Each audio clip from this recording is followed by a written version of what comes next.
எனக்கு புரியவே இல்லை. ஏன் தனித்த குரல் இருக்கக்கூடாது? இத்தனை ஆண்டுகாலம் அப்புறம் என்ன பண்ணீங்க? எப்படி பிஜேபி உள்ள வந்தது தமிழ்நாட்டுக்கு? யார் மூலமா உள்ள வந்தது? நான் உள்ள விட்டேன். ஒரு சேரியில் கூட இன்னும் உன்னால நுழையவே முடியலையே. சேரியில் இருக்கிறவங்க எல்லாருமே அடிப்படையில் பிஜேபிக்கு எதிராக இருக்கிறானே. சேரி அடிப்படையில் இந்த ஜாதியத்துக்கு எதிராக இருக்கு, இந்த சனாதனத்துக்கு எதிராக இருக்கு. அடிப்படையில் உங்களை பார்த்து பார்த்து தான் நாங்களே கெட்டு போறோம். இதுதான் பெரிய பிரச்சனையே. நான் வந்து ஒரு 8th 9th கிட்ட கூட நான் கிறிஸ்டினா தான் இருந்தேன்னு வச்சுங்களேன். அப்போ திடீர்னு எனக்கு வந்து இந்துவா மாறணும்னு ஒரு ஆசை வந்துச்சு. என்ன சொல்லுது, அவங்க கிறிஸ்டின், அவங்க இறந்துட்டாங்க. நான் சொல்றேன், டேய் நீ ஏசப்பாவுக்கு துரோகம் பண்றடா. இப்போ நான் தலித் வந்து தலித் பெண்களை வந்து கையாளுறப்போ அவங்கள வந்து காமத்தை மீறுதல் அல்லது வந்து செக்ஸை வந்து கையாளுற அவங்க ஃபர்ஸ்ட் வந்து அதுதான் அட்டனே பண்ணுவாங்க. ஆண்களை வந்து காட்சிப்படுத்துகிறப்போ ஒன்று வந்து அவன் ரொம்ப அடிபட்டனாகவும் இல்லை வந்து திருடனாகவும் இல்லை வந்து ஒரு மோசமான ஆளாகவும் காட்சிப்படுத்துறது. இன்னைக்கு சொல்கிற மாதிரி இந்த தலித் வகைமை நம்ம பேசணும், இது ஒரு ஜாதி அமைப்பு, இது தனித்து நிற்கிறீங்க, இது ஒரு ஐடென்டி பாலிடிக்ஸ், அதே குற்றச்சாட்டுகளை பாபா சாஹேப் அம்பேத்கர் மீதும் வைத்தார்கள். இந்தியாவில் பெரும்பான்மையாக இருக்கிற ஒரு இந்து மதத்துக்கு எதிராக மிகப்பெரிய போரை நிகழ்த்தியவர் வேற யாரும் கிடையாது. யார் பண்ணது? நீ ஏன் ட்ரெஸ்ஸை போடுற, நீ ஏன் கோட்டு சூட் மாட்டிக்கிற, நீ ஏன் ஷூ போடுற, உங்க ஜனங்கள் இப்படி இல்லையேன்னு கேட்குறாங்க. என் ஜனங்கள் இப்படி மாறணும் தானே நான் போடுறேன்றாரு. ஒவ்வொரு நடையிலையும் ஒவ்வொரு மரத்துலையும் ஒவ்வொரு நிலத்திலையும் சாதி அப்படி கிடக்குது. இந்த சாதியை நீ புரிந்து கொள்ளாமல் நீ தலித் லைஃபை எப்படி எழுதிடுவ? எல்லாத்துலேயும் நீ வராத, நீ இப்படி பண்ணாத அப்படி பண்ணாத போட்டு டார்ச்சர் பண்ணிட்டு எப்படா எனக்கு புரியவே இல்லை. எனக்கு நான் உனக்கிட்ட எப்படி நான் பேசுவேன்? நான் ஜெய்பீம்.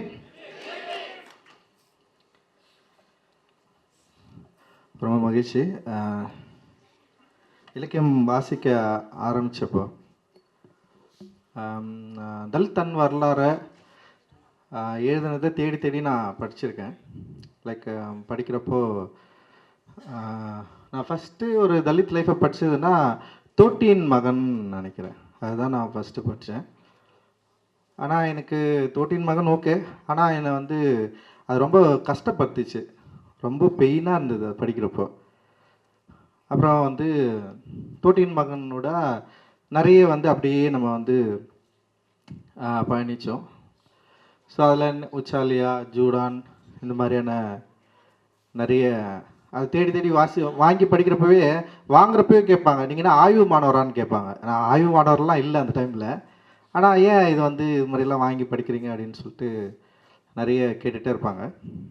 கேட்குறப்போ நம்ம நிறைய அந்த டைமில் தலித் லைஃப்பை சம்மந்தப்பட்டு இப்போ புதுமை பித்தன் எழுதுனது, அப்புறம் குரத்தி முடுக்கு இவர் ஜி நாகராஜன், அப்புறம் இதெல்லாம் படிக்கிறப்போ வந்து எனக்கு சில கோபமும் வந்தது. தலித் லைஃப்பை வந்து இவங்களுக்கு என்னவா இருக்குது அப்படின்றது. அப்போது தலித் லைஃப்பை எழுதுறது வந்து இங்கே என்னவா இருந்தது அப்படின்னு சொல்லிட்டு ஒரு அதுக்கு ஒன்று அப்படியே போயிட்டே இருந்தது. அப்புறம் கே குணசேகரனுடைய வடு படித்தோம். அப்புறம் இவர் இமயம் அவர்களுடைய நிறைய வாங்கி படித்தேன். ஸோ இது மாதிரிலாம் வாசிச்சுட்டு இருக்கிறப்ப வந்து கருக்கு படிங்கன்னு சொல்லிட்டு சில நண்பர்கள் வந்து எனக்கு பரிந்துரைத்தாங்க. அது யாருன்னு எனக்கு தெரில. கருக்கு வாசித்தேன், ஃபுல்லாக படித்து முடிச்சுட்டேன். ஆனால் எனக்கு புரியல அது, ஏன்னா அது லாங்குவேஜ். சரின்னு சொல்லிட்டு நான் திரும்பவும் அது படித்து முடிச்சதுக்கப்புறம் எனக்கு புரியாதப்போ நம்ம திரும்பவும் அதை வந்து வாசித்தோடனே வந்து அதோட மொழி தான் எனக்கு வந்து ஃபஸ்ட்டு வந்து தடையாக இருந்தது. லிட்ரேச்சர் வந்து நம்ம படிக்கிறப்போ அதுக்குன்னு ஒரு தனி லாங்குவேஜ் இருந்தது. லைக் வந்து இப்போது சுந்தராம் சாமி படிக்கிறப்போ வந்து ஒரு புளிமரத்தின் கதையும் இப்போ ஜே சில குறிப்புகளும் வந்து எனக்கு வந்து ரொம்ப ஈஸியாக இருந்தது அதுக்குள்ளே நுழையிறதுக்கு, படிக்கிறதுக்கு. ஆனால் அதன் மீதான அந்த எழுத்து சரி, அவரே ஒரு இடத்துல வந்து பிள்ளை கெடுத்தால் வில்லைன்னு சொல்லிட்டு ஒரு ஷார்ட் ஸ்டோரி எழுதுறாரு. எனக்கு ரொம்ப ரொம்ப அதிர்ச்சியாக இருந்தது, எப்படி இவரால் அதை எழுத முடிஞ்சதுன்னு சொல்லிட்டு. ஆனால் அதுக்கு சில பேர் சப்போர்ட் பண்ணி எழுதிட்டு இருந்தாங்க அந்த டைமில். ஸோ இப்போ ஜெயகாந்தன் எழுதுறாரு, சரி ஜெயகாந்தன் எழுதுனதை படிச்சுட்டு உண்மையிலே ஜெயகாந்தன் படி எல்லாரும் சொல்லிட்டே இருந்தாங்க. சினிமாவுக்கு போன சித்தாலு படித்தோடனே வந்து நான் படிக்கக்கூடாதுன்னு முடிவு பண்ணிட்டேன். ஒரே 2-3 தடவை படித்தேன். இப்போது நான் தலித் வந்து தலித் பெண்களை வந்து கையாளுறப்போ அவங்கள வந்து காமத்தை மீறுதல் அல்லது வந்து செக்ஸை வந்து கையாளுற அவங்க ஃபஸ்ட்டு வந்து அதுதான் அட்டனே பண்ணுவாங்க. இப்போ குரத்தி முடுக்கில் கூட அதுதான் ஒரு கிளைமேக்ஸாக முடியும். எனக்கு எனக்கு தோணுச்சு. அப்போ இவங்களுக்குள்ள இப்போ நான் தலித் வந்து தலித் லைஃப்பை ஹேண்டில் பண்ணுறப்போ அவங்களுக்குள்ள இருக்கிற சுவாரஸ்யம் வந்து ஆண்களை வந்து காட்சிப்படுத்துகிறப்போ ஒன்று வந்து அவன் ரொம்ப அடிபட்டனாகவும் இல்லை வந்து திருடனாகவும் இல்லை வந்து ஒரு மோசமான ஆளாகவும் காட்சிப்படுத்துறது, இல்லை வந்து அவன் கழிவிறக்கம் கெஞ்சுகிற ஒரு ஆளாக வந்து காட்சிப்படுத்துறதா இருக்கும். அதே பெண் அப்படின்றப்போ வந்து அவள் எப்படி செக்ஷுவலாக தன்னை வந்து காட்டுறா, காமத்தை எப்படி மீறுறா. சமீபத்தில் கூட நான் ஒரு கதை படித்தேன், ஒரு ஒரு திரைக்கதைக்காக அந்த கதை. அதில் கூட வந்து என்னன்னா ஒரு தலித் பெண் வந்து தன்னுடைய காம அதாவது லைஃப்பில் எழுதுறதுக்கு நிறைய இருக்குது. ஆனால் எப்படி வந்து ஒரு நான் தலித் வந்து தலித் பெண்களை பற்றி எழுதுகிறப்ப வெறும் செக்ஸோடைய வேட்கை மட்டும் அவங்களுக்கு வந்து கண்ணுக்கு தெரியுது அப்படின்றதே வந்து ரொம்ப ஆச்சரியமாக தான் இருக்குது. இது ஒரு தொடர்ச்சி தான் இது. இது வெறும் ஏதோ ஒரு இடத்துல ஆரம்பிச்சது கிடையாது. கடைசி வரைக்கும் அது இன்னைக்கு இந்த ஸ்டேஜ் வரைக்குமே அது வந்து இருக்குது அது. ஸோ நம்ம அது வாசிக்கிறோம். அதே நேரத்தில் வந்து தலித் யாரெல்லாம் வந்து நாவல்கள் தலித் கதாபாத்திரங்களை மையப்படுத்தி எழுதுனாங்களோ அதெல்லாம் வாசிக்கிறப்போ வந்து என்னவா இருக்குது அப்படின்றப்போ வந்து பார்த்தா அது ரொம்ப கழிவிறக்கம் கோருகிற ஒரு நாவலாக தான் இருந்தது. அப்படி பார்க்குறப்ப வந்து இது யாருடைய புத்தி அப்படின்றது வந்து நம்மளால் புரிஞ்சிக்க முடியும். ஒரு பொது புத்தி, இது பொது மனநிலிருந்து தலித்கள் யார், தலித்களை நம்ம எப்படி பார்க்கணும் அப்படின்றது வந்து அவங்களுக்கு ஏற்பட்ட, அவர்கள் தொடர்ந்து பார்க்குற, இல்லை அவர்கள் கேள்விப்படுகிற இது வந்து ஒரு இரக்க மனநிலை ஒன்று இருக்கலாம். அப்படி இரக்க மனநிலையிலிருந்து ஒரு பெண் கதாபாத்திரங்கள் நோக்கிறப்போ வந்து ஒரு ஆணுக்கு ஒரு பெண் வந்து ஃபஸ்ட்டு பார்த்தோன்னே ஒரு செக்ஸாக தானே வந்து நமக்கு வந்து தெரியும். ஒரு செக்ஸ்ன்ற மீன்ஸ் வந்து ஒரு பெண் வந்து டக்குன்னு வந்து ஒரு ஆப்போசிட் செக்ஸாக தானே நமக்கு தெரியும். ஸோ அங்கேருந்து பார்க்குறப்போ வந்து அவர்களுடைய ஜாதி எல்லாமே மீறி அதை எப்படி காட்சிப்படுத்துறது இல்லை எழுதுறது அப்படின்ற இடத்த நோக்கி போகிறப்போ அப்போ தலித் டெக்ஸ்ட் வந்து எப்படி இருக்குது அப்படின்னு நம்ம வந்து வாசிக்கிறப்போ அப்போ அதில் வந்து முற்றிலும் வேறுபாடாக இருந்தது வந்து கருக்குன்னு சொல்லிட்டு நான் வந்து டெஃபினட்டாக ரொம்ப ஸ்ட்ராங்காக வந்து சொல்லுவேன். அவ்வளோ ஸ்ட்ரென்த்தான ஒரு நாவலாக வந்து எனக்கு வந்து இருந்தது. ஸோ அதோட மொழி, அப்புறம் அந்த நிலத்தில் வந்து காட்சிப்படுத்தப்பட்ட 3 தலித் சாதிகள், அப்புறம் அதுக்கு எதிராக இருக்கிற சாதிகள், ஸோ இவங்களை கையாண்டது, அதோட மொழி, எனக்கு அதில் கூட சில பிரச்சனைகள் இருந்தது.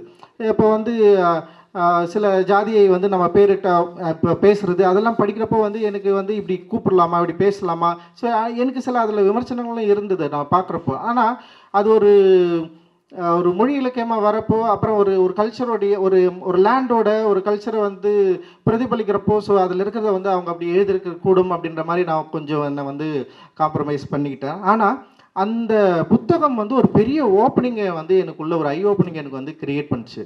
அதில் இருக்கிற அந்த பெண்கள் வந்து என்னுடைய அம்மாக்களா, என்னுடைய அக்காக்களா, என்னுடைய தெருவில் நான் பார்த்த ஆட்களாக இருந்தாங்க. ஸோ நான் ஃபர்ஸ்ட் டைமாக ஒரு அசலான ஒரு தலித் பிரதியை வந்து நான் வந்து இதனூட வந்து கண்டடைஞ்சேன். ஏன்னா இப்போது ராஜ்கமலனுடைய சிலுவராய் சரித்திரமும் நான் படிச்சிருக்கேன். ஸோ ஆனால் எனக்கு ரொம்ப க்ளோஸாக இருந்தது, என்னுடைய லைஃபுக்கு ரொம்ப ரொம்ப நெருக்கமாக இருந்ததை வந்து நான் கருக்கை வந்து நான் வந்து பார்க்குறேன். கருக்கு தொடர்ந்து வந்து சங்கதியும் நான் வந்து அவ்வளோ ரொம்ப முக்கியமான ஒரு டெக்ஸ்ட்டாக நான் வந்து பார்க்குறேன். அண்ட் வந்து அப்போது அப்போ தான் எனக்கு வந்து தோணுது, ஏன் வந்து தலித்துகள் வந்து கதைகளை உருவாக்கணும், தலித்துகள் ஏன் வந்து இந்த வேலைகளை செய்ய வேண்டியது இருக்குது, அப்போ இவர்களுடைய மொழி ஏன் வந்து ஒரு பொது சமூகம், ஒரு பொது எழுத்தாளர்களிலிருந்து எப்படி வந்து தலித்துகளுடைய மொழியும் பார்வையும் வேறுபட்டிருக்கு அப்படின்றதுக்கு வந்து மிக அச்சசலான சாட்சியாக கருக்கை நான் பார்க்குறேன். ஸோ அந்த கருக்கை எழுதியவர்களுக்கு அவர் கூட நின்று அந்த ஸ்டேஜில் நான் வந்து பகிர்ந்து எப்பவுமே நான் வந்து எழுத்தாளர்களை வந்து எனக்கு ஆதர்சமான எழுத்தாளர்களை வந்து நான் ஒரு ரொம்ப பயங்கர பெரிய இமேஜை தான் எனக்கு முன்னாடி தெரிவாங்க. எல்லாருமே எனக்கு முன்னாடி இருக்கிறாங்க, அண்ணன்களாக எல்லாருமே உட்காந்துருக்காங்க. அவங்க கூட நான் பேசினாலுமே சகஜமாக இருந்தாலுமே கூட வந்து அவர்களுடைய எழுத்துக்கள் என்னை வந்து மிகப்பெரிய வலிமைக்கு உட்படுத்திருக்கு. இதே தான் எல்லாருக்கும் கிடைச்சிருக்குன்னு நான் நினைக்கிறேன். அம்மா அப்படி பார்க்குறப்ப எனக்கு அப்படி தான் எனக்கு தெரியும். அவங்க அது வந்து ஏதோ ஒரு நிறைய ஆசீர்வாதத்தோடு அவங்கள கண்கள் இருக்கிற மாதிரி தான் எனக்கு வந்து ஒவ்வொரு முறையும் நான் அவங்களை வந்து பார்ப்பேன். ஸோ நம்முடைய சமத்துவம் அறிதல் நிகழ்ச்சிக்கு தான் ஃபஸ்ட்டு அம்மாவை வந்து நாங்கள் கூப்பிட்டோம். அந்த டைமில் இருந்து தொடர்ந்து கூடவே இருக்கிறாங்க. ஏன்னா எனக்கு ஒரு சின்ன பயம் இருக்குது, நம்ம பேசுகிற பாலிடிக்ஸில் நிறைய பேருக்கு வந்து விமர்சனங்கள் இருக்குது. நம்ம பேசுகிற லாங்குவேஜ் வந்து நிறைய பேர் டிஸ்கனெக்ட் ஆகிருக்காங்க. நம்ம பேசுகிறத வந்து கரெக்டாக தப்பா அப்படின்றதுல வந்து விவாதிக்கவே நிறைய பேருக்கு. அதனால் நம்ம கூட நெருங்க கூட நிறைய பேர் யோசிப்பாங்க. ஈவன் தலித்ஸ் கூட வந்து நிறைய பேர் வந்து நம்ம பேசுகிறத அது எப்படி எடுத்துப்பாங்கன்ற ஒரு பிரச்சனை எனக்கு. ஆனாலும் நான் தொடர்ந்து அதை ட்ரை பண்ணிட்டே இருக்கேன். எனக்கு என்ன வேணுமோ அதை ட்ரை பண்ணிட்டே இருக்கேன். அதில் நிறைய விமர்சனங்கள் அடிக்கடி வந்திருக்கு. அந்த விமர்சனம் செய்கிறதுனால நான் உங்களை விட்டு விலகி நான் போனதே இல்லை. ஏன்னா அவர்களுடைய எழுத்துக்கள் தான் என்னை வந்து பயங்கரமாக ஸ்ட்ரென்தன் பண்ணுச்சு. ஸோ அந்த எழுத்துக்கு இப்போ மிகப்பெரிய வலிமை இருக்கிறதா நான் பார்க்குறேன். ஸோ அம்மா அவங்க வந்து இன்றைக்கி வந்து இந்த ஸ்டேஜில் இருக்கிறது, அவங்களுக்கு மரியாதை செலுத்துறது அப்படின்றது வந்து நிச்சயமாக என்னுடைய டியூட்டி மட்டும் இல்லை, நம்ம எல்லோருடைய டியூட்டியாக நான் வந்து பார்க்குறேன். அண்ட் இது ஒரு அற்புதமான மேடையாக நான் பார்க்குறேன். இந்த மேடையை இப்படி வந்து சமசூப்பராக மாற்றின அம்மாவுக்கும் அவர்களோடு இருந்த எல்லாருக்குமே என்னுடைய மிகப்பெரிய நல்ல ஐயா மார்கையாவுக்கு வந்து ஆமாம் நான் வந்தேன், அங்கே வந்தேன். ஆமாம். ஸோ அது பேசுகிற வாய்ப்பும் கிடைச்சது. அண்ட் வாசிக் பாஸ்கர் அண்ட் இந்த டீம் எல்லாருமே செம சூப்பராக வந்து இதை டிசைன் பண்ணி இவ்வளோ சூப்பராக கொண்டு வந்து சேர்த்துருக்காங்க. அண்ட் வந்து ஸோ இப்போ நம்ம ஏன்னா இது ஒரு தலித் ஹிஸ்ட்ரி மந்த்து, பாபாசாஹேப் அம்பேத்கர் பிறந்தநாளை ஒட்டி இந்த மாதம் முழுவதும் வந்து நம்ம வரலாற்று மாதமாக, தலித் வரலாற்று மாதமாக நம்ம வந்து கொண்டாடிட்டு இருக்கிறோம். ஸோ இந்த தலித் வரலாற்று மாதம் ரொம்ப எவ்வளோ இம்பார்ட்டன்டானது அப்படின்றது வந்து எனக்கு தெரியும். அப்படின்ற அளவுக்கு நான் அதை வந்து உங்ககிட்ட நான் நிறைய டைம் வந்து ஷேர் பண்ணியிருக்கேன். நான் பேசுனது தான் திருப்பி பேச போகிறேன். ஏன்டா அவன் திருப்பி ஒரே டெக்ஸ்ட்டை முன் வச்சு பேசிகிட்டே இருக்கிறானே அப்படின்றது சில பேருக்கு வந்து தோணலாம். ஆனால் வேறு வழி இல்லை, இதை அப்படியே பேசி தான் நம்ம வந்து இதை அடுத்த கட்டத்துக்கு கொண்டு போக வேண்டிய தேவை இருக்குது. ஏன்னா குறிப்பாக தலித் வகமை எவ்வளோ அவசியம் என்றதை வந்து நம்ம வந்து தயவு செஞ்சு புரிஞ்சுக்கணும். தலித் வகமை என்பது ஒரு சாதி சார்பு அப்படின்ற ஒரு இடத்துல வந்து யாராவது சுருக்குவார்கள்னா அவங்க அவ்வளவு அநியாயமானவர்கள்ன்றதை நான் வந்து வெளிப்படையாகவே அறிவிக்கிறேன். தலித் வகமைக்கு யார் எதிராக இருக்கிறார்களோ, தலித் வகமை என்பது ஒரு சாதி சார்ந்தது யார் சொல்கிறாங்களோ அவர்கள் வந்து நிச்சயமாக அறிவற்றவர்கள்னு சொல்லிட்டு நம்ம டிசைட் பண்ணிக்கலாம். அதில் எந்தவித சந்தேகமும் இல்லை. ஏன்னா தலித் வகமையை ஒட்டி ஒரு வரலாற்று ரீதியாக நம்ம ஒரு பார்வைக்கு நம்ம வந்து போகலாம். பாபாசாஹேப் அம்பேத்கர் அவர் யார் நமக்கு எல்லாருமே தெரியும். அவர் இந்த இந்தியாவில் அவருடைய பங்கு, இந்த இந்தியாவை ஒரு மாடர்ன் இந்தியாவை உருவாக்குவதில் அவருக்கான பங்கு வந்து நமக்கு வந்து நிச்சயமாக தெரியும். ஆனால் மாடர்ன் இந்தியாவில் ஒரு சுதந்திர போராட்ட காலகட்டத்தில் இந்தியா முழுவதும் இருக்கிறவர்கள் சுதந்திரத்துக்காக பாடுபட்டு கொண்டிருந்த போது ஒரு மனிதன் ஒரு கனவு கண்டு கொண்டிருந்தான். அது ஒரு தனி மனித கனவு. அது வந்து இன்க்ளூசிவ், அதாவது என்னன்னா ஒரு பொது சமூகம் காணாத ஒரு தனித்த கனவு. அந்த கனவுக்கு யாரெல்லாம் வந்து கை கோத்திருப்பார்கள் என்று நீங்கள் யோசிங்களேன். அந்த டைமில் பாபாசாஹேப் அம்பேத்கர் கூட யாரெல்லாம் ஒன்றிணைந்து வேலை செஞ்சாங்க. அன்றைக்கி பல கட்சிகள் இருந்தது, பல அமைப்புகள் இருந்தது. யாராவது வந்து பாபாசாஹேப் அம்பேத்கர் கூட அவர் கண்ட கனவை நினைவாக்குவதற்காக அவர் கூட யாராவது கை சேர்த்து கொண்டார்களா? ஏன் வந்து கை சேர்க்கல? அம்பேத்கரை விமர்சித்தவர்கள் அந்த நேரத்தில் யாரெல்லாம் இருக்கிறாங்க? பாபாசாஹேப்க்கு ஏன் அம்பேத்கர் வந்து யார் கூட ஏன் சேரல? அன்னைக்கு வந்து இந்தியாவின் மகாத்மா அப்படின்னு சொல்லப்படுற காந்தியை ஏன் அவ்வளோ வெளிப்படையாக விமர்சித்தார்? ஏன் அவர் கூட சேர்ந்து ஒர்க் பண்ணல? அன்னைக்கு வந்து கம்யூனிஸ்ட் அமைப்புகள் இருந்தது, ஏன் அவங்க கூட சேர்ந்து அவர் வேலை செய்யலை? அன்னைக்கு வந்து ஆர்எஸ்எஸ் அமைப்பு மிக ஈஸியாக அம்பேத்கரை வந்து தனக்கு கூட்டின்னு போகிறதுக்கான ஒரு வாய்ப்பை அவங்க ட்ரை பண்ணிட்டே இருந்தானுங்க, ஏன் அவங்க கூட அவர் போகல? ஏன் பல முற்போக்கு அமைப்புகள் அன்னைக்கு இருந்தது, இல்லை பல அமைப்புகள் வந்து தீவிரமாக போராடி கொண்டிருந்தார்கள், ஏன் அவர்கள் யாருமே வந்து அம்பேத்கரோடு சேர்ந்து இணைந்து வேலை செய்யல? அப்போ அவர்களுடைய ஒட்டுமொத்த கருத்து என்னவா இருக்கும் யோசிச்சு பாருங்களேன். இந்தியாவின் மிக முக்கியமான அரசியல் கட்சியான காங்கிரஸை வெளிப்படையாக எதிர்க்கிறார். காங்கிரஸும் காந்தியும் தீண்டப்படாதவர்களுக்கு செய்தது என்ன அப்படின்னு சொல்லிட்டு ஒரு புக்கே போடுறாரு.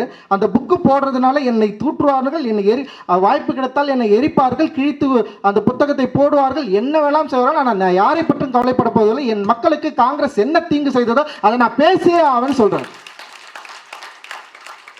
ஸோ இந்த வாய்ஸ் மேலே நமக்கு ஏதாவது ஒரு என்ன சொல்கிறது, அது மேலே வந்து ஏதாவது நமக்கு வந்து ஒரு சந்தேகம் இருக்கா? அந்த வாய்ஸ் எவ்வளோ தனித்துவமான வாய்ஸ். அந்த வாய்ஸ் அன்றைக்கி தனியாக தான் பேசிச்சு, தனியாக தான் கத்துச்சு, தனியாக தான் இருந்தது. ஆனால் அந்த வாய்ஸை காங்கிரஸ் முதற்கொண்டு ஒட்டுமொத்த அமைப்பும் அவரை வந்து என்ன சொன்னாங்க, ஆங்கிலேயரின் கைகூலினானுங்க. அவர் தனித்து நின்று போராடிட்டு இருக்காரு.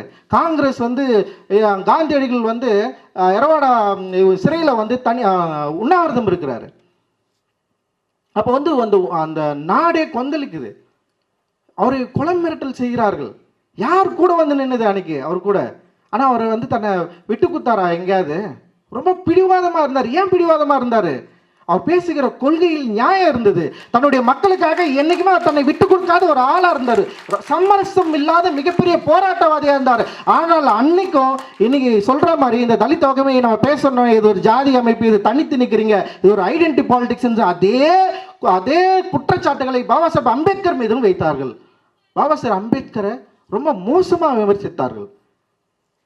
அவர் வந்து ஆங்கிலருடைய கைக்குள்ளி அவர் வாங்கிட்டார், அது பண்ணிட்டார், இது பண்ணிட்டாருன்னு சொல்லிட்டு ரொம்ப மோசமாக விமர்சித்து கூட அவர் கடைசி வரைக்கும் தன்னுடைய கருத்தில் ரொம்ப பிடிவாதமாக இருந்தார். காங்கிரஸை மிக தீவிரமாக எதிர்த்தார், மற்ற அமைப்புகளை எதிர்த்தார், இந்த அமைப்புகளை எதிர்த்தார். அவர் ரொம்ப முக்கியமான இந்தியாவில் வேற யாருமே எடுக்க முடியாத மிக அற்புதமான ஒரு ஸ்டேட்மெண்ட்டை, நான் இந்துவாக பிறந்தேன், இந்துவாக சாக மாட்டேன்னு சொல்லிட்டு இந்தியாவில் பெரும்பான்மையாக இருக்கிற ஒரு இந்து மதத்துக்கு எதிராக மிகப்பெரிய போரை நிகழ்த்தியவர். வேற யாரும் கிடையாது. யார் பண்ணது? இந்த மாடர்ன் இந்தியாவை வடிவமைக்க இந்த இந்து மதத்தால் எவ்வளவு சீரழிந்து கிடக்கிறது அப்படின்னு சொல்லி அந்த டெக்ஸ்டை மாத்துறதுக்கு வாங்க நம்ம வந்து பௌத்தர்களாக மாறலாம்னு சொல்லிட்டு மிகப்பெரிய புரட்சியை நிகழ்த்தினார். அந்த குரல் அன்னைக்கு விமர்சிக்கப்பட்டது. அந்த குரல், நீ தனித்து நிற்கிற, நீ மக்களோடு சேரல, வா நம்ம டிஸ்கஷன் பண்ணோம், உன்னுடைய டிஸ்கஷன் எப்படி இருக்கணும், நீ உன் லாங்குவேஜை மாற்றிக்கோ. அவரோட லாங்குவேஜ் இங்கிலீஷ் பேசுறதை கேட்டிருக்கீங்களா இல்லையா? பயங்கர ஸ்டைலாக பேசுவார். உன் லாங்குவேஜை நீ மாற்றிக்க முடியாது, நான் அப்படி தானே பேசுன்றாரு அவர். நீ ஏன் ட்ரெஸ்ஸப் போடுற, நீ ஏன் கோட்டு சூட் மாட்டிக்கிற, நீ ஏன் ஷூ போடுற, உன் ஜனங்கள் இப்படி இல்லையேன்னு கேட்குறாங்க. என் ஜனங்கள் இப்படி மாறணும் தானே நான் போடுறேன்றாரு.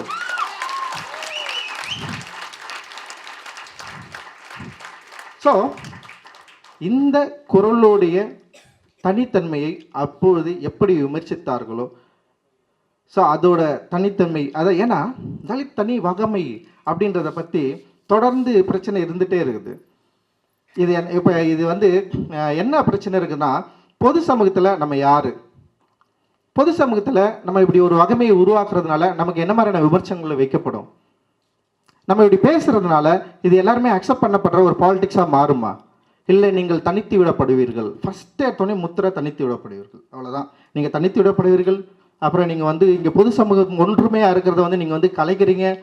இது எல்லாமே பாபா சாஹேப் மேலேயும் வந்து வைக்கப்பட்ட ஒரு விமர்சனம் அப்படின்னு நான் சொல்கிறேன். ஸோ இந்த இடத்துல தலித் லைஃப் அப்படின்றது வந்து அப்போ ஒரு என்ன சொல்கிறது, ஒரு தலித் பாலிடிக்ஸில் எந்த அளவுக்கு ஒரு அரசியல் அமைப்பை இது சட்ட ரீதியாக நமக்கு வந்து வாங்கி கொடுத்தாரு அப்படின்றத வந்து தனித்து நின்று வந்து செயல்பட்டுருக்காரு. ஆனால் அதற்கு பிறகான வந்து அரசியல் கட்சிகள் ஈவன் எல்லாருமே அவர் மேலே விமர்சனம் பண்ண எல்லாருமே என்ன பண்ணுறாங்க, பாபா சாஹேப்பை அக்செப்ட் பண்ணுறாங்க. அவர் வந்து இந்திய அரசியலமைப்பு உருவாக்குவதற்கு வந்து அவரை கூப்பிட்றாங்க, அவர் வரைய உருவாக்குறாரு. அப்புறம் இந்தியாவுடைய மிக முக்கியமான மாடர்ன் லீடராக ஆகிறாரு. அதுக்கப்புறம் வந்து தலித்துகளுடைய சேரி பகுதிகளில் நுழையணுன்னா அம்பேத்கர் ஒரு இமேஜாக வச்சுட்டு தான் எல்லாருமே நுழைஞ்சாங்க. அந்த அளவுக்கு புரட்சியாளர் அம்பேத்கர் வந்து மிக முக்கியமான காரணியாக மாறினார். ஸோ அந்த வகையில் வந்து புரட்சியாளர் அம்பேத்கர் மிகப்பெரிய வெற்றியை பெற்றார். அவரை தொடர்ந்து நமக்கு அந்த வெற்றி கிடைக்குமா அப்படின்றது வந்து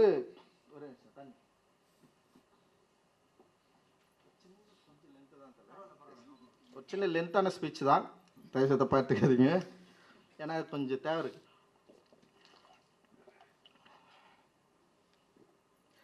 ஸோ இப்போ என்ன வருதுன்னா, தலித் லைஃப்பை நாங்கள் எழுத மாட்டோமா, தலித் லைஃப்பை வந்து எங்களுக்கு தெரியாதா, நாங்கள் வந்து தலித்துக்களுடைய வாழ்க்கையை எழுதுனா அது தலித் லைஃப் கிடையாதா, இது தலித் வகைமைக்குள்ளே வருமா வராதா? சரி, அப்போ தான் நம்மளுக்கு ஒரு கேள்வி வருது. தலித் லைஃப்பை எழுதின நான் தலித்துடைய திரைப்படங்களும் படங்களும் இல்லை வந்து நாவல்களும் சிறுகதைகளும் தலித் லைஃப்பை உண்மையிலேயே பிரதிபலித்ததா?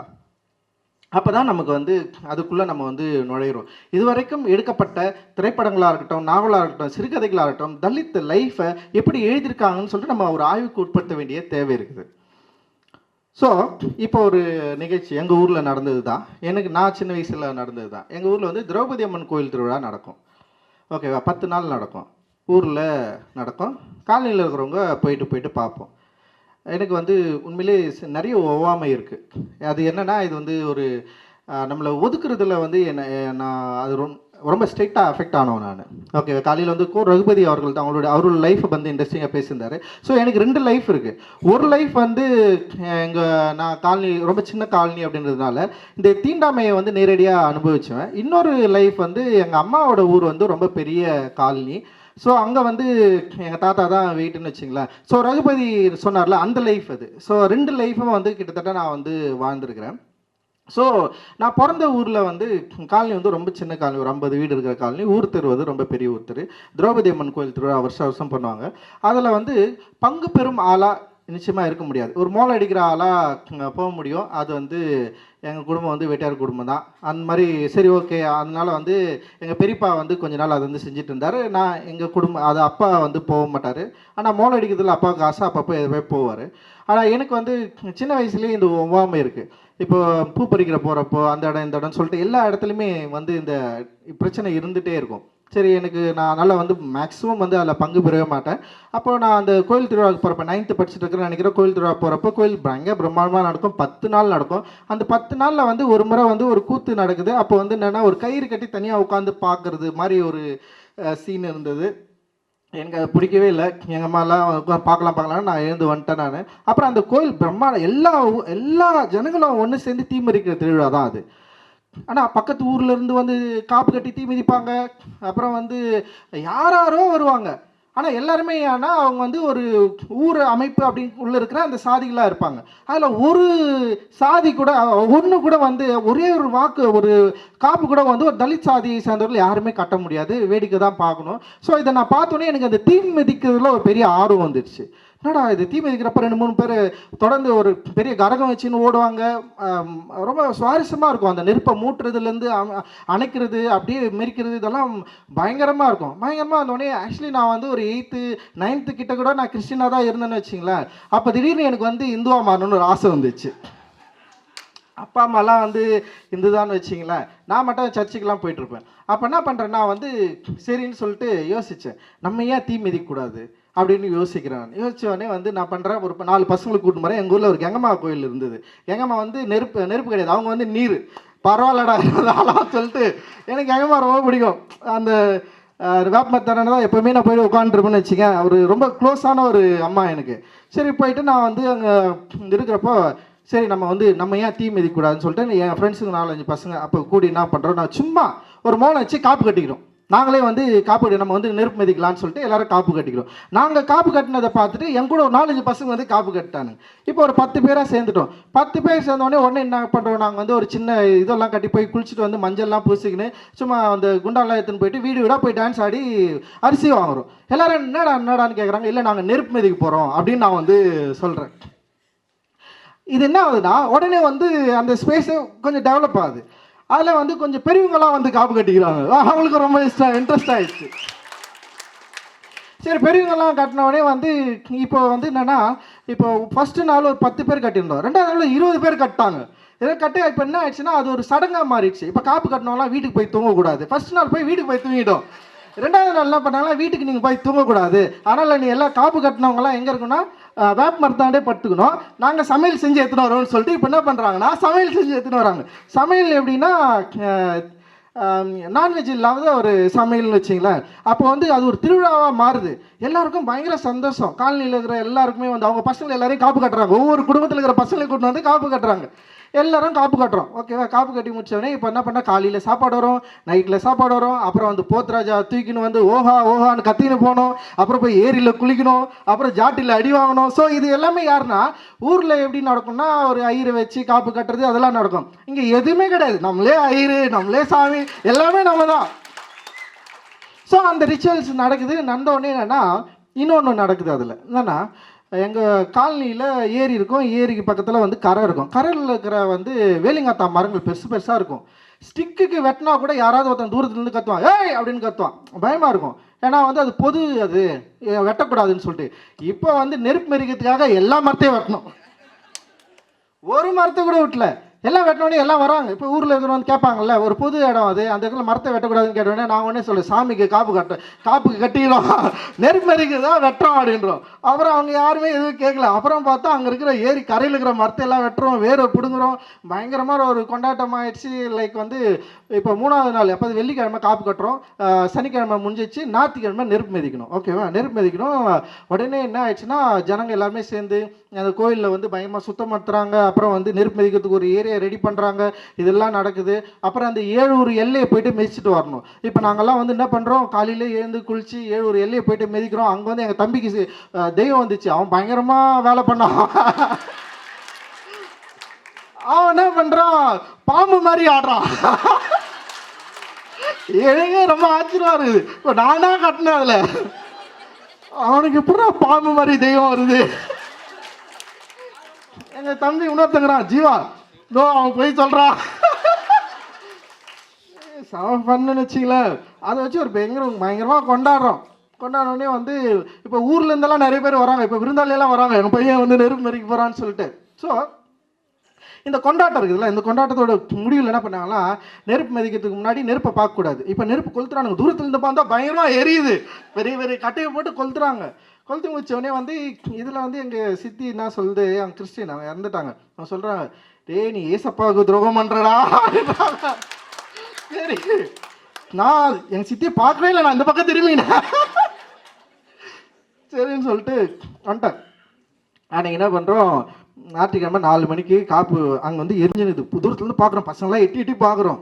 ஒரு அரச மரத்தாண்டா எங்களை உட்கார வச்சுட்டாங்க. ஃபுல்லாக வந்து சந்தனத்தால் பூசி அந்த என்ன பண்ணுவாங்கன்னா பொண்ணு மாதிரி ஜோடிப்பாங்க. அது செம்ம சூப்பராக இருக்கும். அப்போ வந்து எங்கள் அம்மா என்ன பண்ணுறாங்க, அவங்களுக்கு பையன் பொண்ணே இல்லைல்ல, அவங்க என்ன பண்ணுறாங்க, அவங்க நகையெல்லாம் எடுத்து வந்து காலில் கொலுசு மாட்டுறாங்க, செயின் போடுறாங்க, அப்புறம் பூ வைக்கிறாங்க. ஸோ எல்லாருமே வந்து இது வந்து ஒரு கொண்டாட்டமாக மாற்றிட்டு போயிட்டு தீ மிதிக்கிறப்போ வந்து என்னென்னா, லைக் எனக்கு வந்து என்னென்னா தீ மிதிக்கிறத பற்றி வேற ஒரு ஐடியா அதுக்கப்புறம் உருவாகுது படிக்கிறப்போ. அந்த சவுண்ட் வைப்ரேஷனு, ஸோ அதை எப்படி நம்மளை லிப் பண்ணுது, அது எல்லாமே வந்து சயின்ஸாக பார்க்குறப்ப வேற ஒன்று எனக்கு வந்து அப்புறம் கிடைக்குது. ஆனால் ஃபஸ்ட் டைம் வந்து இவ்வளோ கூட்டம் நிற்குது.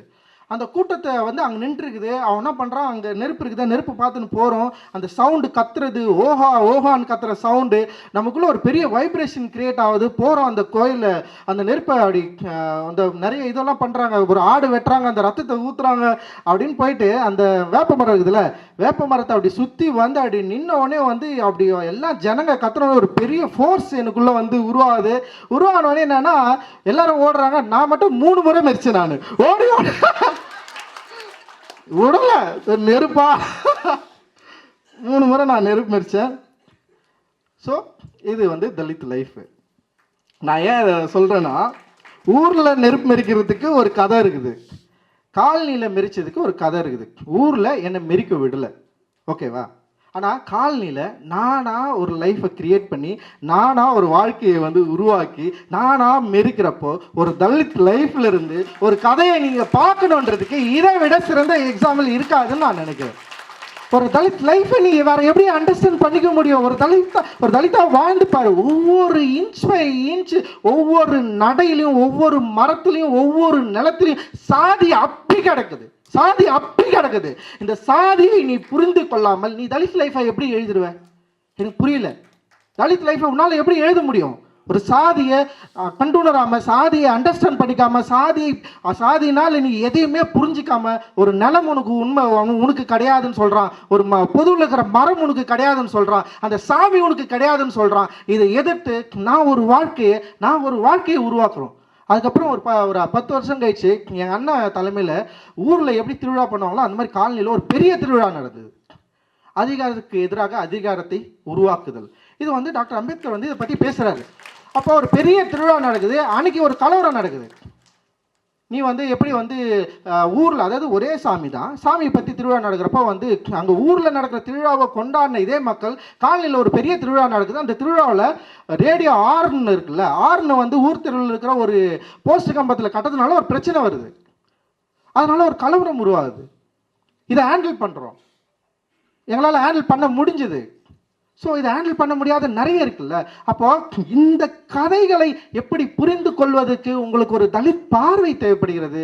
தலித் பார்வை வழியாக இந்த உலகத்தை நீங்கள் பார்க்க வேண்டியது இருக்குது. அப்படி பார்க்கறதுக்கு ஒரு பெரிய அண்டர்ஸ்டாண்டிங் வேணும், அதுக்கு ஒரு எஃபர்ட் போடணும். அது எஃபர்ட் போடாமல் சும்மா தலித் லைஃபை எடுக்கிறேன், தலித் லைஃப் எழுது, நீங்கள் தான் தலித் லைஃபை எழுதணுமா, தலித் லைஃபுக்கு ஒரு வகைமை வேணுமா?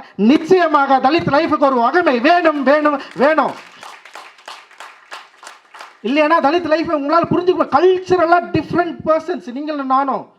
உங்களுடைய கல்ச்சர் அப்படி என்பது ஒன்று கூடி ஊர் கூடி தேர் இழுப்பது. அந்த ஊர் கூடி தேர் இழுக்கிறதுல எனக்கு எந்த உரிமையும் இல்லை. ஊர் கூடி தேர் இழுக்கிறதுல உருவாகிற ஒரு நோக்கம், ஒரு ஒரு பரந்துபட்ட தன்மை, அதில் சாதியா என்னை ஒதுக்கி வைக்கிறதுல ஒரு கல்ச்சர் வேறுபாடு இருக்கு. இந்த கல்ச்சர் வேறுபாடை நீங்கள் புரிந்து கொள்வதற்கு தலித் வகமை, தலித் மொழி, தலித் பார்வை அவசியம். இந்த அவசியத்தை நீங்க புரிஞ்சுக்கணும். இந்த கல்ச்சர் வேறுபாடு வெறும் இதுல மட்டும் இல்லை, எல்லாத்திலுமே இருக்கு. தலித்துகளை தனியாக பிரித்து வைத்து ஒரு சேரியா வாழறதுல அவர்களுக்கு வந்து ஒரு கல்ச்சர் இருக்கு. அண்ணா சொன்னார்ல, ஒரே ஒரு கறி அப்படியே மெல்ற கறியை வாயில போட்டுன்னு கிரிக்கெட் ஆட போயிடுவேன். கிரிக்கெட் ஆகிட்டு வர்ற வரைக்கும் வாயிலே இருக்கும், அது பபிள்கா மாதிரி மென்னு இருப்பேன் நான். அவர் லைஃப், இந்த லைஃப்பை அண்டர்ஸ்டாண்ட் பண்ணும். ஸோ இப்படி எழுதுறப்ப தான் நமக்கு வந்து நிறைய கற்பிதங்களை வந்து உருவாக்குறாங்க. உங்களுடைய லாங்குவேஜ் எப்படி இருக்கு, ஸோ நீங்கள் இப்படி பேசுகிறீங்க, நீங்கள் இப்படி பேசணும், இது ஒரு டயலாக்ஸ் உருவாக்குற இடம். ஸோ யூ ஹவ் டு, நீங்கள் வந்து இந்த மொழியில் நீங்கள் பேசணும். எனக்கு புரியல, எனக்கு என்ன லாங்குவேஜ் வருமோ, எனக்கு என்ன பேச தெரியுமோ, நான் எப்படியோ அப்படிதான் நான் உங்ககிட்ட பேசுவேன். நீ எதிர்பார்க்க மொழியில் என்னை பேசுறதுக்கு நீ என்னால், எனக்கு தெரியல, நான் எப்படி பேச முடியும்? என்னால் அப்படி பேச முடியாது. ஒருவேளை உனக்கு எனக்கு பேசணும்னு, உனக்கு என்கிட்ட பேசணும்னா தயவு செஞ்சு கை கொடு, நான் உனக்கு நிறைய சொல்லித்தரேன். அதுதான் என்னுடைய தேவை. ஆனால் எனக்கு என்ன நடக்குதுன்னா, நீ உன்னுடைய லாங்குவேஜை நீ இப்படி மாற்றிக்கோ, ரொம்ப ஹார்ஸாக பேசுகிற. ஏன் பேச மாட்டேன்?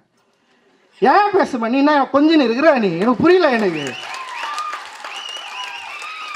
என்ன நீ தாளாட்டினியா, கொஞ்சனியா, என்ன நீ வாடான்னு புதுசு சொல்லிட்டு ஃபஸ்ட் இடத்துல போய்ட்டு உட்கார வச்சுக்கினியா? நீ எல்லாத்துலேயும் நீ வராத, நீ இப்படி பண்ணாத, அப்படி பண்ணாத, போட்டு டார்ச்சர் பண்ணிட்டு எப்படா, எனக்கு புரியவே இல்லை. எனக்கு நான் உனக்கிட்ட எப்படி நான் பேசுவேன்? நான் அப்போ என் லாங்குவேஜ் இதுனா நீ, அப்போ அவன் கோபமாக இருக்கிறான்டாடி, அவன்கிட்ட நம்ம கொஞ்சம் கரெக்டாக பேசணும். நீ யோசிடா, நீ யோசியாது.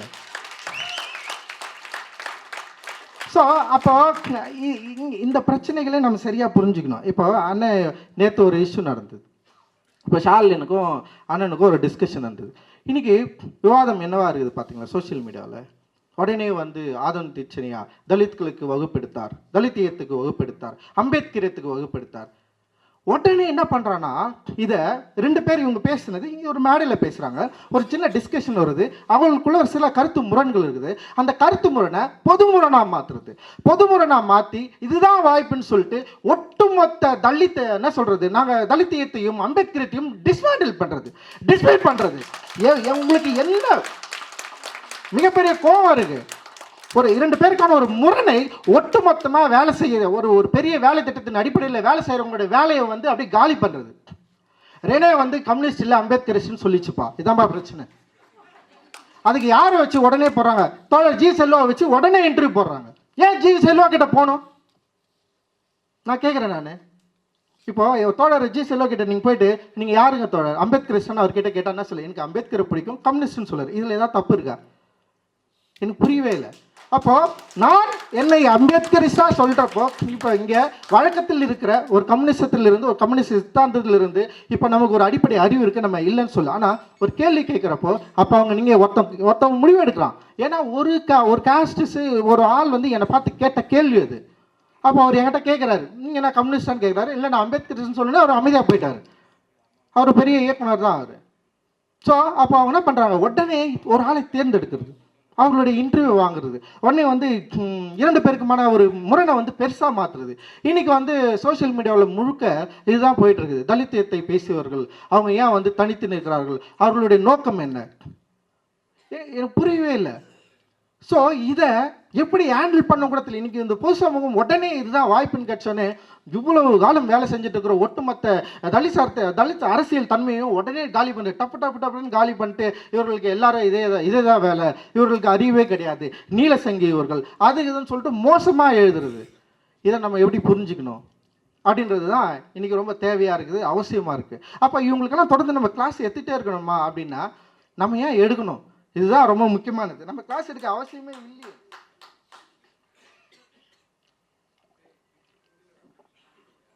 நமக்கு நிறைய வேலை திட்டம் இருக்குது. ஆனால் அவர்கள் உடனே வந்து நம்ம செய்கிற வேலையை கொச்சப்படுத்துகிறாங்க. இவர்களுக்கு வந்து இவங்க இது பண்ணுறாங்க, இவங்களுக்கு பின்னாடி ஒரு சூழ்ச்சி இருக்கும், இவர்களுக்கு பின்னாடி ஒரு சூழ்ச்சி இருக்கும். எனக்கு புரியவே இல்லை. தனித்து நிற்கிறதே சூழ்ச்சியா? தனித்து செயல்படுறதே ஒரு சூழ்ச்சியா? தனித்த குரல் இருப்பது ஒரு சூழ்ச்சியா? எனக்கு அம்பேத்கரியத்தை பிடிக்கும், எனக்கு தலித்தியத்தை பிடிக்கும். நான் அதை பற்றி பேசுகிறேன், அதை பற்றி டிஸ்கஸ் பண்ணுறேன். இது என்னோட லாங்குவேஜ், நான் அப்படி பேசுகிறேன். என்னோடய பேச்சு ரொம்ப எவ்வளோ இருக்குதோ, உனக்கு என்னோடு உரையாட வேண்டும் என்றால், விருப்பம் என்றால், என்ன நீ சரியாக புரிஞ்சுக்கோன்னு சொல்கிறேன். என்னை சரியாக புரிந்து கொள்வதில் உனக்கு சிக்கல் இருக்குதுன்னா அப்போ யார் மேலே பிரச்சனை? உனக்கு பிரச்சனையா, எனக்கு பிரச்சனையா? அப்போ நான் பேசுகிறத சரியில்லை, இவனுக்கு பின்னாடி ஒரு சூழ்ச்சி இருக்குது, இவர்கள் பெரிய சூழ்ச்சியோடு இறங்கி கொண்டிருக்கிறார்கள், இவர்கள் வேலை செய்தவர்களை இவர்கள் கண்டுக்கவே இல்லை, அது செய்யலை இது செய்யலைன்னு சொல்லிட்டு ஒரு குற்றமாக சுமத்தி உடனே தப்பான ஆளை மாற்றுறது. ஆனால் இதை பற்றி பிரச்சனையே இல்லைன்னு சொல்கிறேன். இதனால தான் நான் அம்பேத்கரை பற்றி நான் இங்கே உங்களை மேற்கோள் காட்ட கூப்பிட்றேன். புரட்சியாளர் அம்பேத்கர் எந்த வகையிலும் இந்த கூப்பாடுகளை பற்றி ஒரு சிறிதும் கவலையே படாதவர். நான் புரட்சியாளர் அம்பேத்கரின் சீடன், நாம் புரட்சியாளர் அம்பேத்கரின் சீடர்கள் இதை பற்றி கவலைப்படவே போவதில்லை. தொடர்ந்து எங்களுடைய வேலை திட்டம் இருந்து கொண்டே இருக்கும். எங்களுக்கு தெரியும் நட்பு புறன் எது, பகைமுரண் எது. தோழர் செல்வா அவர்களோ இல்லை ஆதந்தி சென்னை அவர்களோ அவர்கள் பேசுவதற்கு முழு சுதந்திரமும் உரிமையும் இந்த மேடையில் எப்போதுமே இருக்கும். என் அண்ணன்கள் அவர்கள் அம்பேத்கரை சரியாக புரிந்து கொண்டவர்கள்.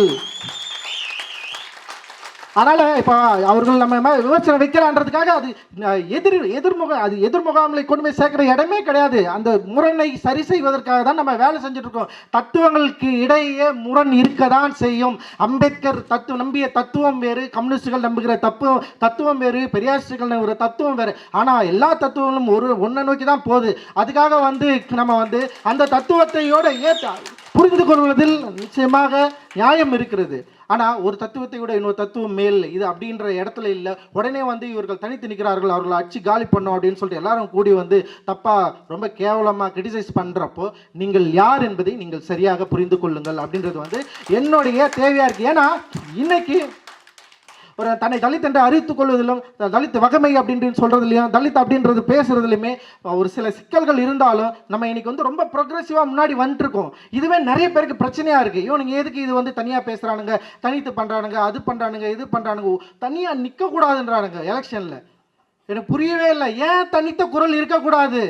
இத்தனை ஆண்டுகாலம் அப்புறம் என்ன பண்ணீங்க? எப்படி பிஜேபி உள்ளே வந்தது தமிழ்நாட்டுக்கு? யார் மூலமாக உள்ளே வந்தது? நான் உள்ளே விட்டேன். ஒரு சேரியில் கூட இன்னும் உன்னால் நுழையவே முடியலையே. சேரியில் இருக்கிறவங்க எல்லாருமே அடிப்படையில் பிஜேபிக்கு எதிராக இருக்கிறானே. எத்தனை ஓட்டு பிஜேபிக்கு சேரியில் விழுந்திருக்கோம்? பொது சமூகத்தில் தானே இது மாற்றம் நிகழ்ந்திருக்கிறது. அந்த பொது சமூகத்தை சீர்படுத்த வேண்டியது யாரோட பொறுப்பு? அப்போ நீங்கள் உங்களுடைய வேலை திட்டம் ஏன் இவ்வளவு பேக்வேர்டாக இருக்கிறீங்கன்னு நீங்கள் யோசிங்கன்னு சொல்கிறேன். அதை புரிஞ்சுக்கோங்க, அதை மாற்ற முயற்சி கொள்ளுங்கள். தயவு செய்து திருப்பவும் சொல்கிறேன், சேரிகளை சரி பண்ணுறதுக்காக நீங்கள் முயற்சிக்கவே வேணாம். சேரி ரொம்ப சூப்பராக இருக்குது, நல்லா இருக்கு. சேரி அடிப்படையில் இந்த ஜாதியத்துக்கு எதிராக இருக்கு, இந்த சனாதனத்துக்கு எதிராக இருக்கு. அடிப்படையில் உங்களை பார்த்து தான் நாங்களே கெட்டு போகிறோம். இதுதான் பெரிய பிரச்சனையே,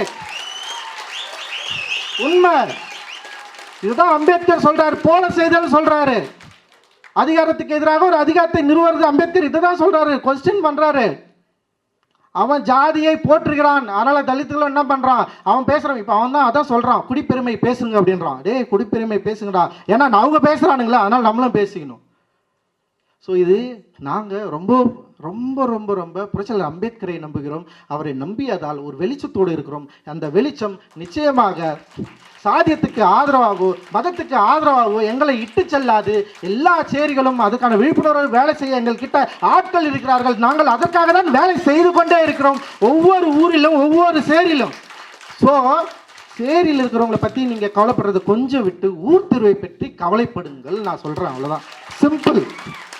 எங்களோட லாங்குவேஜை நாங்கள் தனித்து நிற்பதை நீங்கள் தனியாக நினைக்கிறீங்க, உங்களுக்கு தனித்த மொழி தேவையில்லை, வாங்க எல்லாரும் ஒன்று சேரலான்னு சொல்கிறதை நிறுத்திட்டு முதல்ல பொதுவை சரி செய்வதற்கு முயற்சி செய்யுங்கள். வேண்டுமானால் எங்களிடம் கேளுங்க, நாங்கள் உங்களுக்கு ஹெல்ப் பண்ணுறோம், நாங்கள் டெஃபினட்டாக ஹெல்ப் பண்ணுறோம் உங்களுக்கு.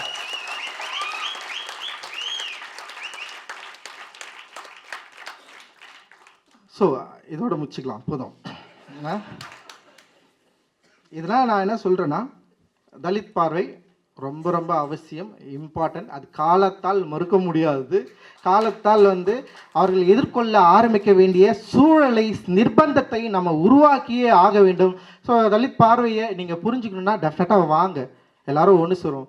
பாபா அம்பேத்கர் வழியில் நின்று புத்தரின் கண் திறந்து அவர் கூட சேர்ந்து பௌத்தத்தை உள்வாங்கி இந்த ஒட்டுமொத்த உலகத்துக்குமான அற்புதமான ஒரு பயங்கரமான ஒரு ஸ்பேஸை உருவாக்க நம்ம எல்லாருமே சேர்ந்து வேலை செய்வோம் அப்படின்னு சொல்லிட்டு நம்ம இந்த வகையில் வந்து எல்லாருமே வந்து அழைக்கிறோம். அண்ட் வந்து ரொம்ப ரொம்ப மகிழ்ச்சி. இவ்வளோ பேர் வந்து உட்காந்து எல்லாருமே வந்து தலித் கிடையாதுன்னு எனக்கும் தெரியும். நான் தலித் நிறைய பேர் இருக்கிறீங்க. ஏன் வந்து இதை நான் பேசுகிறேன்னா இதில் இருக்கிற உண்மையை நம்ம எல்லாருமே புரிஞ்சுக்கணும். ஏன்னா இது தொடர்ந்து அப்படியே தொடர்ந்துக்கிட்டே இருக்குது. இது வேணுமா வேணாமா, இது இருக்குதா இல்லையா, இது ஏன் பண்ணணும் பண்ணக்கூடாது அப்படின்றதுக்கு வந்து நிறைய இருக்குது. இதோட பெர்ஸ்பெக்டிவை நம்ம தயவு செஞ்சு புரிஞ்சுக்கணும். இது வந்து தவறே கிடையாது. இந்த தவறில்லை அப்படின்ற ஒரு எண்ணத்துலேருந்து வெளியே வந்து இதை நம்ம சரியாக அண்டர்ஸ்டாண்ட் புரிஞ்சுக்கிட்டோன்னா இதை நம்மளால் இன்னும் சரியாக புரிஞ்சுக்கணும். நிறைய நாந்தல் டிரெக்டர்ஸ் கூட படம் பண்ணுறாங்க. அவங்க வந்து நிறைய இப்போ கூட நான் நிறைய படம் பார்க்குறேன். எல்லா படத்துலையும் வந்து சாதி குறித்து ஒரு எண்ணங்களை அவர்கள் வெளிப்படுத்துகிறார்கள். ஆனால் அது என்னவா இருக்குதுன்னா ஒரு பொது சமூகம் ஒரு காஸ்ட் இண்டஸ்ட்ரியோட மனநிலையிலேருந்தே வந்து சாதியை பார்க்குறதுல உருவாகிற பிரச்சனை தான். அந்த பிரச்சனை நம்ம புரிஞ்சுக்கிறோம். எவ்வளோ நம்ம பார்த்து போங்க ஓகேன்னு சொல்லிட்டு வந்துன்னே இருக்கிறோம். சரி இப்பயும் அப்படியே சொல்லிட்டே இருந்தோம்னா அப்புறம் வந்து அடுத்த கட்டம் ஒரு என்ன சொல்கிறது ரொம்ப காட்டமான விமர்சனத்தோடு இறங்கிட்டோன்னு வச்சுக்கேன். அப்புறம் நம்ம சண்டை தான் போட்டுக்கணும். என்னடா அவனுங்க இப்படி பேச நம்ம அவங்க என்ன சொல்கிறாங்கன்னா நாங்கள் இவ்வளோ கஷ்டப்பட்டு இதை எடுக்கிறோமே நீங்கள் அதை கூட அப்ரிஷியேட் பண்ண மாட்டேங்கன்னா என்ன பண்ணுறது, நீ எடுக்கிறது தப்பாக இருக்குது. பிரச்சனையே அங்கே தானே. நீ இந்த லைஃப்பை புரிஞ்சிக்கவே மாட்டேன்றியே, இந்த தலித் லைஃப்பை புரிஞ்சிக்கவே மாட்டேன்றியே. கருக்கு மாமா அவங்க கருக்கு படிச்சுட்டியானா கொஞ்சம் புரிஞ்சிக்கலாம்ல உனக்கு, அந்த மாதிரி தான் அது. ஸோ அந்த மாதிரி வந்து இந்த லைஃப்பை புரிஞ்சிக்கிறதுக்கு நீங்கள் வந்து கொஞ்சம் சிரத்தை எடுக்கணும். ஏன்னா இந்த வாழ்க்கை முற்றிலுமாக சனாதனத்துக்கு எதிரான ஒரு வாழ்க்கை. ஸோ அதனால் கல்ச்சர் டிஃப்ரென்ஸ் இங்கே இருக்குது. அவர்ணர்களுக்கும் சவர்ணர்களுக்கும் இருக்கிற அந்த கல்ச்சர் டிஃப்ரென்ஸ் தான் இங்கே இருக்கிற படைப்புகள் வழியாக வந்து நம்ம வந்து காட்டிகிட்ருக்குறோம். ஸோ அந்த படைப்பை வந்து நம்ம சரியாக அந்த தலித்து ஓர்மை, தலித்து லைஃப்பை, தலித்து இயக்கவியலை நம்ம சரியாக புரிஞ்சுக்கணும் அப்படின்றது வந்து என்னுடைய உரையின் நோக்கமாக இருக்குது. அதனால் எல்லாருக்குமே நன்றி. அண்டு இந்த வானம் ஃபெஸ்டிவலில் பயங்கர சூப்பராக நடத்தி கொடுத்த பார்வையாளர்களுக்கு முதல்ல நன்றி. நிறைய பேர் டிஃப்ரெண்ட் பீப்புள் வந்து நிறைய பேர் வந்து நம்மக்கிட்ட வந்து கலந்துக்கிட்டாங்க. அதோட இது வந்து சூப்பராக நடத்தி கொடுத்த கூகை திரைப்பட இயக்கம் தோழர்களுக்கு வந்து என்னுடைய மிகப்பெரிய நன்றி. அண்டு அதோட நீலம் பப்ளிகேஷன் அண்டு நீலம் சோசியல் தோழர்களுக்கு வந்து என்னுடைய மிகப்பெரிய நன்றி. அந்த பயங்கர சூப்பராக நம்ம கூடவே வந்து சப்போர்ட் பண்ணாங்க. வேறு யாரா? நீலம் புக்ஸ் நான் சொல்லிட்டேன்டா. வேறு ஆள் தானா? நீலம் பண்பாட்டு மையம். ஸோ நீலம் பண்பாட்டு மையம் மாதிரி எல்லா தோழர்களுக்கும் நன்றி. அண்ட் இதோட வந்து நிறைய ஓவியர்கள் நம்ம கூட வந்து சப்போர்ட் பண்ணாங்க. அண்ணா நடராஜன் தலைமையில் நிறைய பேர் வந்து ஒர்க் பண்ணாங்க. செம்ம சூப்பரான ஒரு ஓவிய கண்காட்சியாக அது வந்து இருந்தது. அண்டு வந்து ஃபோட்டோகிராஃபி வந்து இளமருது வந்து ஒருங்கிணைச்சார். அவர் ஒருங்கிணைச்சதில் நிறைய ஃபோட்டோகிராஃபர்ஸ் வந்து கலந்துக்கிட்டாங்க. அண்டு நாடகம் வந்து நம்முடைய தாமு ஒருங்கிணைச்சா. அவனுடைய தலைமையில் நிறைய பேர் வந்து நாடகங்களை வந்து பண்ணாங்க. அண்டு வந்து ஃபிலிம் ஃபெஸ்டிவல் வந்து என்னுடைய உதவிக்கிணர்கள் அண்ட் கூகை சேர்ந்து எல்லாருமே வந்து அதை வந்து பண்ணாங்க. அண்ட் அவர்களுக்கும் வந்து மிகப்பெரிய நன்றிகள். இந்த நிகழ்வை தொடர்ந்து நடத்துவதற்கு பெரிய ஒத்துழைப்பை தருகிற அன்பை பகிர்ந்து கொள்கிற அனைத்து தோழர்களுக்கும் என்னுடைய மிகப்பெரிய அன்பும் மகிழ்ச்சியும் வந்து நான் வந்து இந்த இடத்துல வந்து பகிர்ந்துக்கிறதுல பெரிய நான் கடமைப்பட்டிருக்கிறேன். அண்ட் இது அம்மா சொன்ன மாதிரி இது டியூட்டிமா, நிச்சயமாக அது இங்கே எல்லோருடைய டியூட்டிமா இது மாறிட்டுருக்கு. நாங்கள் தொடர்ந்து இது வந்து தனி ஆள் கிடையாது, எல்லோரும் சேர்ந்து தான் இது வந்து நாங்கள் பண்ணுறோம். அண்ட் வந்து இங்கே இருக்கிற எல்லாருக்குமே இதில் வந்து ஒரு பங்கு இருக்குது. அண்ட் ஐயாவுக்கு ஒரு நன்றி, எல்லாருக்குமே நன்றி. அண்ட் டாக்குமெண்ட்ரி எடுத்த விஜய் அண்ட் டீம் வந்து உண்மையிலே ரொம்ப நல்லா பண்ணியிருந்தீங்க. ரொம்ப thank you and super. Jai beam.